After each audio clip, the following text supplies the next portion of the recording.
Hello guys, আসসালামু আলাইকুম। আজকে আমরা আছি আমাদের ফেনীর একাডেমি রোডে সদর হাসপাতাল মোড়ের পাশাপাশি। আপনাদেরকে আজকে সদর হাসপাতালের সামনের যে পরিস্থিতি, সেই পরিস্থিতি আপনাদের মাঝে তুলে ধরার চেষ্টা করব এবং রোডটির কি পরিস্থিতি সেটাও দেখাবো, সদর হাসপাতাল মোড় দেখাবো। ও মাই গড, আজকের ওয়েদারটা কত সুন্দর, অসম ওয়েদার আপনারা দেখতে পাচ্ছেন ভিডিওর মাধ্যমে। আসলে এমন ওয়েদারে আমার মোটর রাইডিং এর যে ভিডিওগুলি, সেই ভিডিওগুলি করতে আমার কাছে অনেক ভালো লাগে। আশা করি আপনাদেরও ভিডিওটি ভালো লাগবে। ভিডিওটি ভালো লেগে থাকলে অবশ্যই শেয়ার করে সবাইকে দেখার সুযোগ করে দিবেন এবং আপনাদের কাছে যদি নিত্য নতুন কোনো আইডিয়া থাকে আমার জন্য, সেই আইডিয়াগুলি আমার ভিডিওর কমেন্ট বক্সে অবশ্যই দিয়ে যাবেন। আর ফেসবুক পেজ থেকে দেখলে অবশ্যই পেজটি ফলো দিয়ে সাথে থাকবেন। ইউটিউব চ্যানেল থেকে দেখলে সাবস্ক্রাইব করে সাথে থাকবেন। আশা করি আপনারা দেখছেন আমরা এখন একেবারে সদর হাসপাতাল মোড়ের যে মোড়টি আছে সেই মোড়ের কাছাকাছি আছি। এখানে যানজট ভাঙাচুরা সবসময় থাকে, এটা আসলে নতুন করে বলার কিছু নেই। এই রাস্তাটা সবসময় ভাঙা থাকে, এই জায়গাটা ভাঙাচুরা থাকে, অথবা বৃষ্টির মৌসুমে এখানে পানি থাকে, জলাশয় হয়ে থাকে। আর যানজটের কথা না বললেই নয়, এখানে আসলে যারা টমটম এবং অটোরিকশা, সিএনজি সবাই মিলে রাস্তাটাকে যানজট করে রাখে। এটা হচ্ছে আমাদের ফেনী 250 শয্যা জেনারেল হাসপাতাল, যেটাকে ফেনী সদর হাসপাতাল বলা হয়, সেটার সামনের রাস্তাটা। তো এটার সামনে নতুন করে কিছু দোকান হয়েছে, আগে দোকানগুলি ছিল না। তো আমার মনে হয় এটা বিজিবি অথবা আর্মি এরকম কিছু, আমার যতটুকু ধারণা, যতটুকু আমি জানি,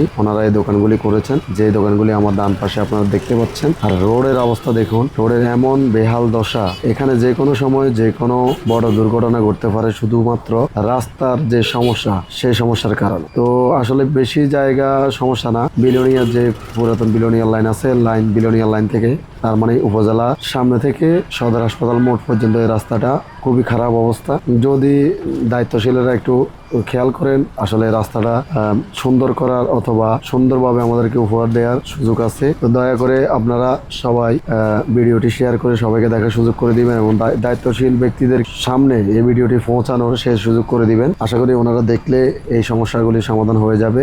আমরা চাই সুন্দর এবং নিরাপদ সড়ক, যেখানে আমরা সেফলি বের হলে আবার ঘরে ফিরে আসতে পারবো। আমার মতো হাজারো মানুষ ঘরে ফিরে আসতে পারবে। আল্লাহ পাক রব্বুল আলামিন সবাইকে সুস্থ সবলভাবে ঘরে ফেরার সেই তৌফিক দান করুক এবং দায়িত্বশীলদেরকে এই কাজগুলি সম্পূর্ণ করার শেষ তৌফিক দান করুক। আর যারা এখনো পর্যন্ত ভিডিওতে আসছেন, দয়া করে চ্যানেলটি সাবস্ক্রাইব করবেন, পেজটি ফলো করবেন, সাথে থাকবেন, ভালো থাকবেন, সুস্থ থাকবেন। ধন্যবাদ সবাইকে।